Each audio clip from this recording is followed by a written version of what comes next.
Hi guys, welcome back to Bitesize Excel. In this short video, we're going to look at the index function. Now the index function is a function that returns the value at a given position in a range or array within your Excel workbook. You can use this function to retrieve individual values or entire rows or columns. Index is typically used with the match function, and our next two videos will look at the match function and then using index and match together. So how we use the index function, we type equals index. And the first part of your function is the array you want to look up a value in. So in this instance, we're going to select our table.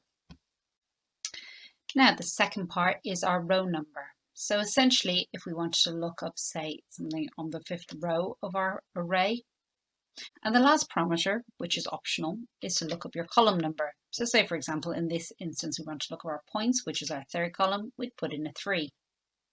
And we'll hit enter. And what we'll find is that's given us a 45. So if we go to our fifth row down and our third column across, you'll see that's 45. Now, if the array you're looking up in is just a single column, we can ignore this last parameter here. So for example, index, we want to select our array. Then we want to have our row number. We'll keep it as 5 again. And we can ignore the last one because we only have a single column, so we don't need to put in a column number. And you'll find that your fifth name on that list is Ellie.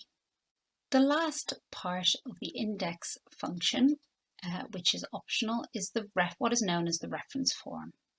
Now this is basically where you have 2 or more ranges and you want to look up a value in one of those. So to give a practical example of this, so say we have the same table. So if we copy this over, we'll make our columns a little bit wider.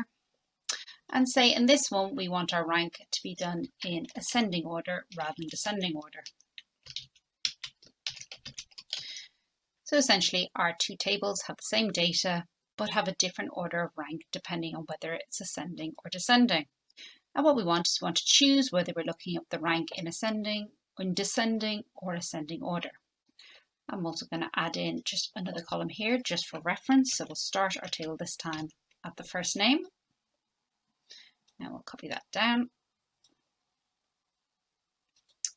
And what we want to do with our lookup this time is we want to choose whether we're going to look up the rank of the person in either descending or ascending order. So using our index function, we in this instance are going to have 2 arrays. Now to put 2 in, we need to open another bracket, select this array and then this array. Then we close our brackets. So that's the first part. We've got our 2 arrays in the array section of our index formula. And what we're going to do now is put in our row number. So say we want to look up Jim's rank. Now Jim is row 11. And we want to look up the rank, which is column 4. In this instance, these are in descending order, and that's the one we want to look up. So that's our first of our 2 arrays. So we put a 1 in here, close our brackets and hit enter. And you'll see in this table, Jim, highlight Jim here, is a 3.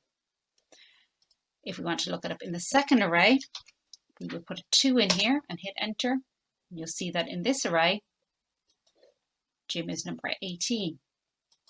Now this might be useful where you maybe have data for particular years all in the same format and you want to look up a particular year. You could then select all your arrays in one formula and just pick it to look up a particular year. So this has been a brief introduction to the index function. As I've said, in the next video, we are going to take a short look at the match function. And then in the following video, we're going to look at using index and match together. I do hope you found this useful. Please do like and subscribe, leave me a comment, and I look forward to seeing you again in future.